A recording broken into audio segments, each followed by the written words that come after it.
Pokemon Radical Red has become one of the most popular ROM hacks of all time. With the new 3.0 update, I wanted to take a look at what Pokemon now would make up a best team for this game, as a lot has changed since my last best team video for Radical Red. For anyone unfamiliar with the best team format, these videos consist of a team of 6 that is designed for the overall best performance in a game. This will be based around a starter Pokemon, followed by supporting members to enable the highest chance of success. We'll be covering anything accessible to you on your journey, which would include TMs before the Elite Four, as well as level up moves and any tutor moves that you can access before completing the game. We'll also be avoiding legendaries, as that would make things too easy, especially when we're tailoring a team to conquer the region. The full teams, including the EVs, will be Pokepaste links in the description below. Oh, and I started reading anime fanfics. If that's up your alley, check out my latest channel, Mystic Reads. The link for that will also be in the description. Today's video is sponsored by Audible. If you're out of the loop, Audible is a service provided by Amazon, which has spent many years now becoming the top option in audiobooks and spoken word content. From recently released books to absolute classics, their service offers something for everyone, whether they're old or new school. If you're someone who really dislikes podcasts, well, they've got you covered. There are thousands of different podcasts available covering dozens of topics. Truly a never-ending treasure trove of content. You guys will want to know all about their tremendous Words Plus Music series as well, which I'd highly recommend looking into. I mean, come on. If all the content they offered wasn't enough, you even get to keep any one title that you choose from the whole catalog. This time, I want to suggest to you I'm Glad My Mom Died by Jeanette McCurdy, star of some big Nickelodeon shows like iCarly and Sam and Cat. It's a very heavy listen, detailing the issues she had to overcome as a child actor, brought up upon by her abusive mother and a less than ideal environment at Nickelodeon. If you think you're interested in hearing her story, or enjoying any of Audible's myriad of content, then go over to audible.com/MysticUmbreon or text MysticUmbreon to 500-500 and get yourself access to a free trial of Audible. Thanks again to Audible for sponsoring us today. And now, onto the video. One of the new things with this Radical Red update is the ability to choose your starter among any starter Pokemon besides Pikachu and Eevee that's ever existed.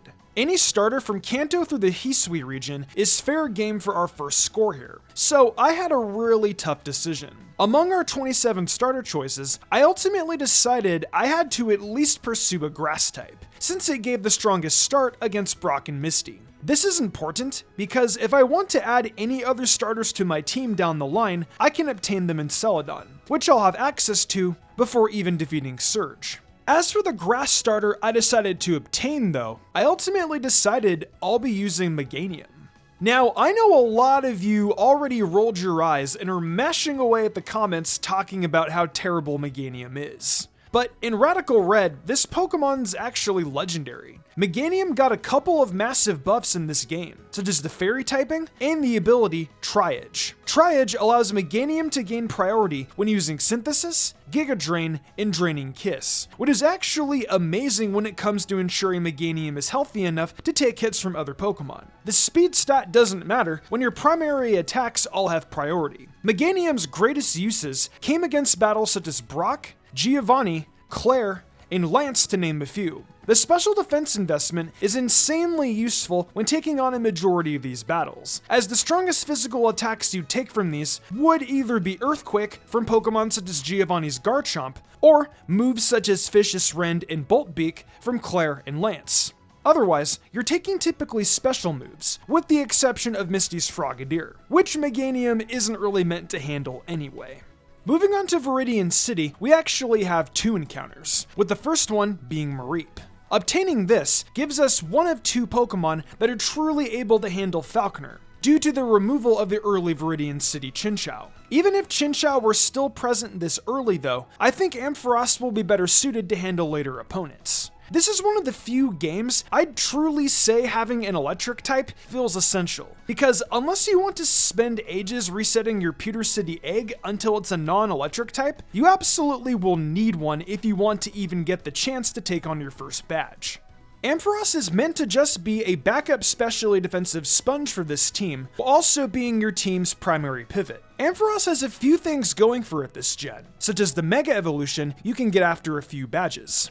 Mega Ampharos in this game has the ability Thick Fat instead of Mold Breaker, which is fairly useful when handling later game opponents with strong Fire-type Pokemon. Ampharos also has access to Tail Glow in these games, but ultimately I decided Hidden Power was probably a better fit overall in an effort to help against Ice types if push came to shove. Ampharos was essential in a wide variety of battles for this team though, such as Falconer, Misty, Blaine, and a majority of battles against Brendan or Blue. Ampharos was typically utilized to handle water or flying types on these teams. However, against Blaine, it was actually extremely useful at walling a few of Blaine's sweepers due to the fact that he uses a Sun team. Overall, I couldn't imagine completing this run without Mega Ampharos, or even my first badge. Our third Pokemon is our other Viridian City encounter, being Sandile. Crocodile will be a key player in a lot of the later portions of the game, and making sure we catch one with Intimidate will be vital to our success. While you can change abilities fairly easily in the later portions of the game, Intimidate is necessary for Brock and Falconer, so we can't actually just wait until we unlock the method for changing abilities. Crocodile will provide this team with a couple of key immunities to Electric and Psychic, as well as a strong offensive typing and a phenomenal Choice Scarf user.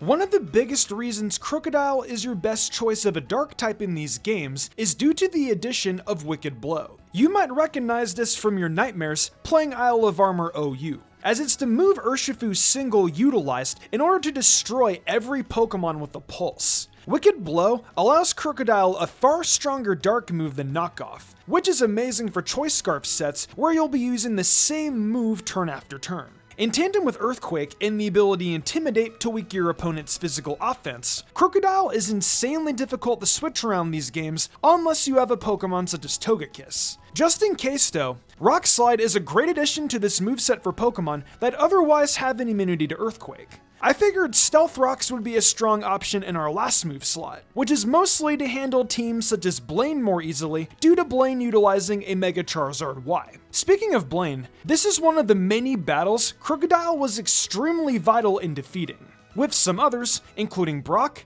Surge, Sabrina, Koga, most Brendan fights, and Agatha. Crocodile, in my eyes, is truly an irreplaceable Pokemon, and while there's probably better ground types, the roll compression Crocodile provided in this game when only using the same 6 Pokemon truly is invaluable. These first 3 Pokemon will honestly be essential to your early game, with our next Pokemon not coming until you get the Celadon City. Thankfully, you only need to beat the SSN to unlock access to Cut, and breeze through all the way to Celadon. While I know some people may not like skipping ahead to Celadon, doing so unlocks a lot for you, such as the IV, EV, and ability modifiers in Saffron, as well as, more importantly, our next encounter. I mentioned early on, there were other ways to access the starters, and if you have a red shard, you can try your hand at obtaining a fire starter in Celadon. The starter we'll be going for today is none other than Delphox. While Delphox isn't as game-breaking for the Elite Four as it once was, it's still a vital piece to this team.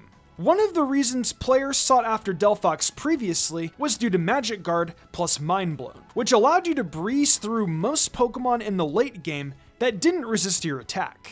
In tandem with moves like Calm Mind, Delphox is one of the strongest mons you could use at this point in the game. Even with Mind Blown now being a level 100 move, Delphox is still vital to a lot of matches for us. It's able to handle some key fights, such as Erica, Giovanni, most rival fights, Koga, Price, Chuck, and is extremely useful against Lorelei if she brings Hail. Speaking of Lorelei, you might notice this moveset feels a bit unoptimal. Trick Room, Protect, Overheat, and Psychic is a weird combination, and running Focus Sash instead of Life Orb feels like a disservice to Delphox. The short answer is blame Lorelei, but I'll get into this battle specifically later in the video, as it was probably harder than every other match combined in my opinion. If you get Lorelei's Rain team, you can probably just run Toxic over Trick Room or Protect, which will be more useful for Pokemon such as Yveltal on the Champions team, as well as most Dragons.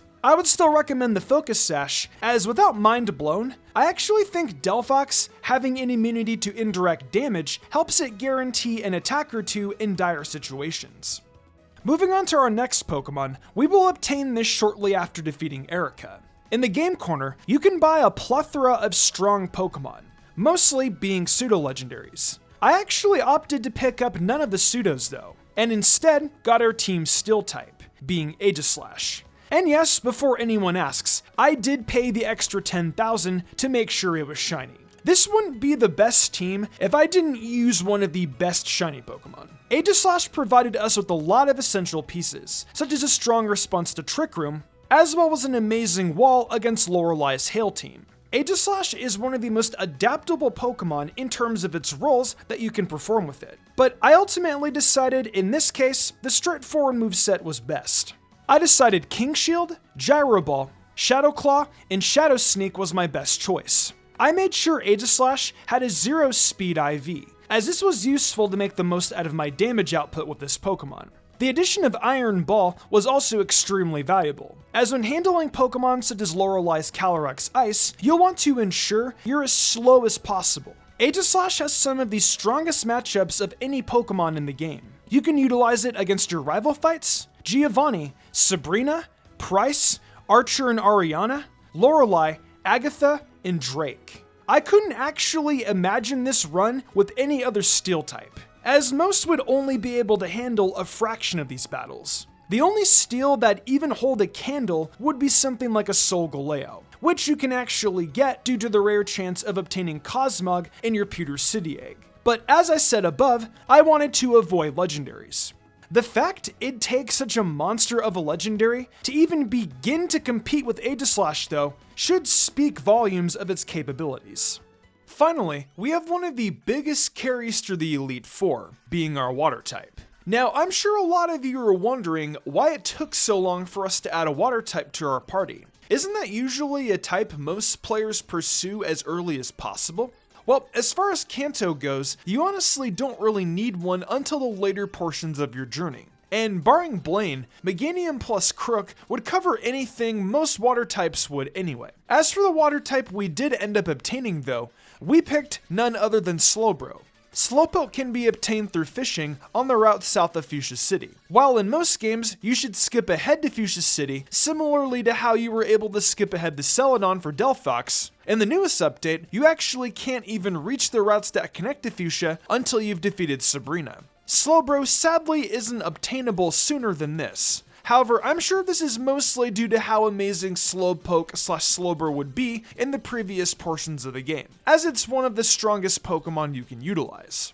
The Slowbro set I ended up utilizing was rather odd, but this was another set I actually had to revise completely at the last second due to Lorelei. Flamethrower was solely added because it was a more immediate way to handle Lorelei's Hail Team that I ended up fighting. However, it's still useful against Pokemon such as Bruno Zacian, so it wasn't at least useless for our other matchups. I needed Iron Defense plus Body Press for not only Lorelei's team, but also for Lance's team, as it's our strongest way to put pressure on his Primal Dialga. While Roar of Time can force Slowbro to swap, if we set up enough Iron Defenses before Dialga comes in, we can get it in range of most of our other teammates, so the switch out isn't really a huge issue here. Slack Off is mostly to recover on almost any physically offensive Pokemon, as we can typically take advantage of physical threats to set up Iron Defense in order to sweep the opponent. This strategy is basically a free sweep against battles such as Chuck and Bruno, as their teams actually lack away around Mega Slowbro.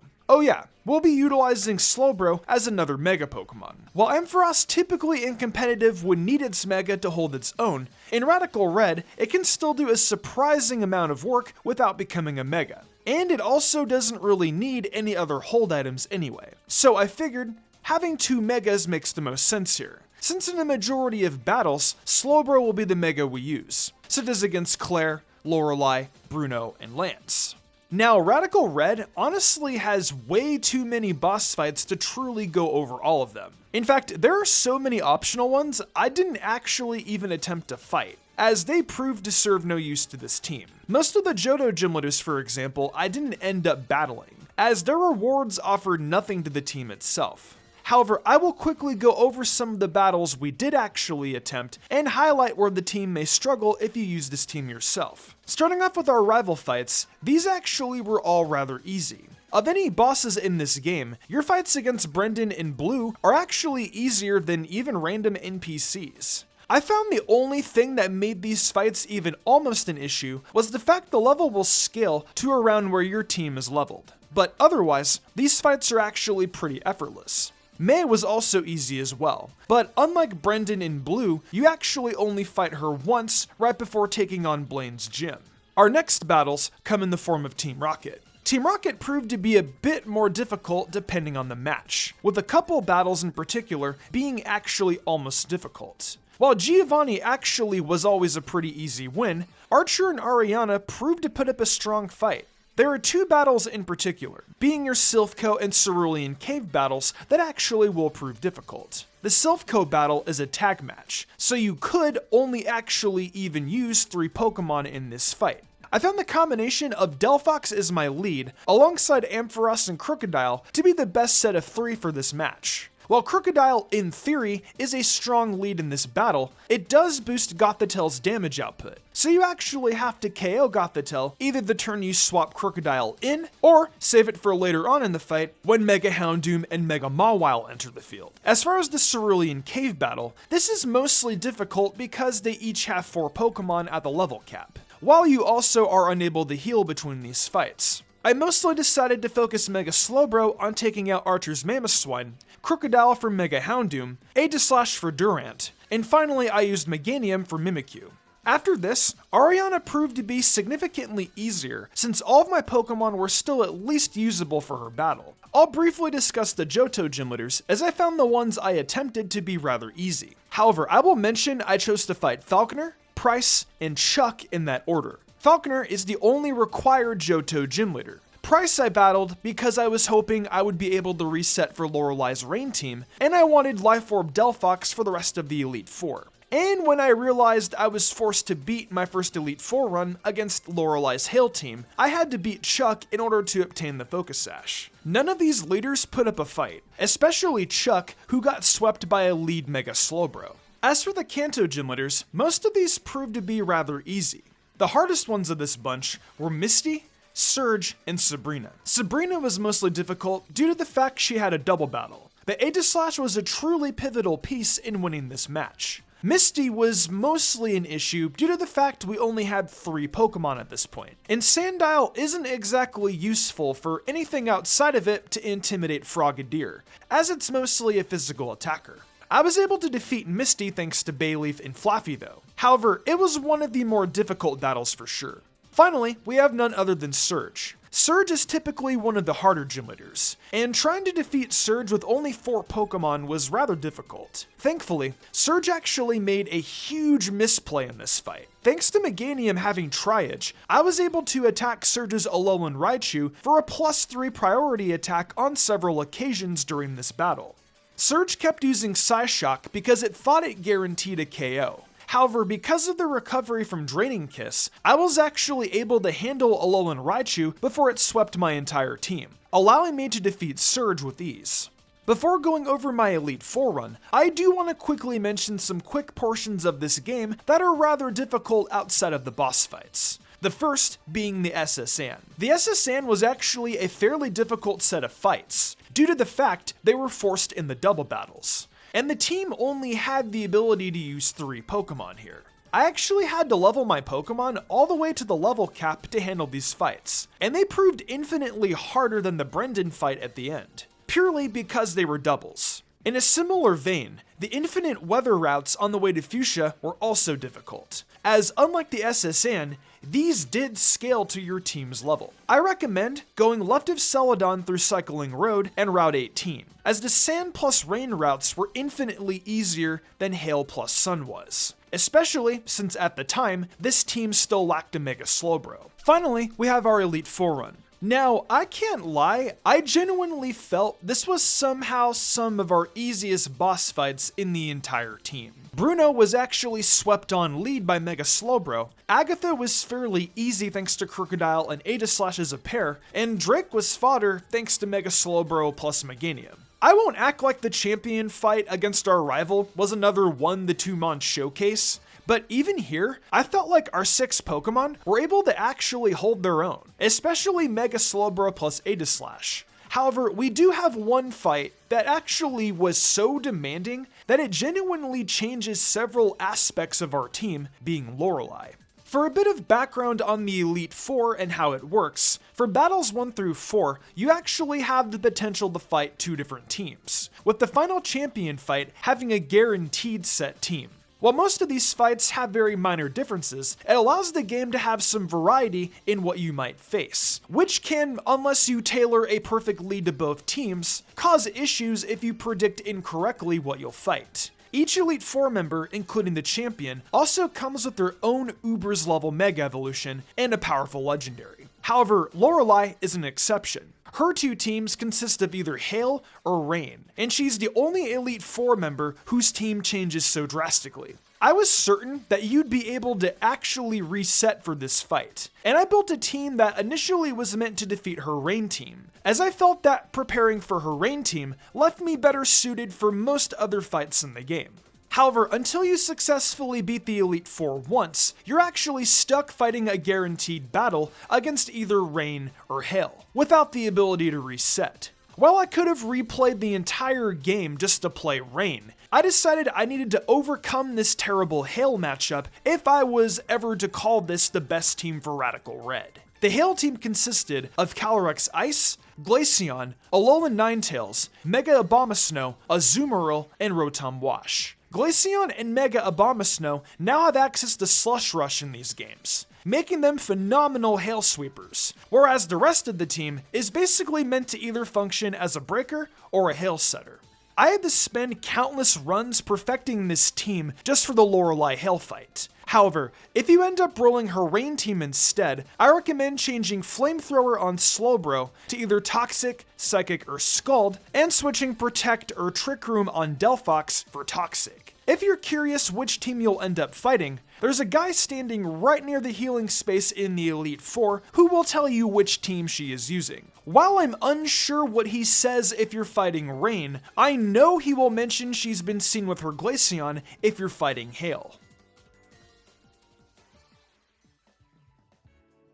So that's our team for the newest update of Pokemon Radical Red. I hope you guys enjoyed revisiting one of the best ROM hacks to date, and what I feel is the best team for it. While there are several avenues of teams you could try, this was the team that I felt was best made to handle the majority of battles you'll encounter here. But feel free to comment what you feel is the best team in the comment section below. If you enjoyed the video, make sure to leave a like and subscribe for more best team content like this. Remember to also check out my What If channel, where I'm reading fanfics. Once again, a link for that will be in the description below. Welcome back to the outro, folks, your favorite part of the video. Thank you for enjoying another Mystic Umbreon video. We made it through the end of the 8th generation, and now we begin the long trek into late 2022, where Pokemon Scarlet and Violet await us. It's a whole new world we'll live in, but we still gotta catch them all. However, there's still a ton of videos to do and experiences to have until then. If you're interested in more Mystic content, check out my TikTok and the Mystic Umbreon Shorts YouTube channel. If we get the 10k followers on TikTok, I'll be doing a viewer's choice video. If you like Genshin Impact, check out my Genshin channel Tebachinary. So if you all enjoyed, be sure to leave a like and subscribe for more. See you next time.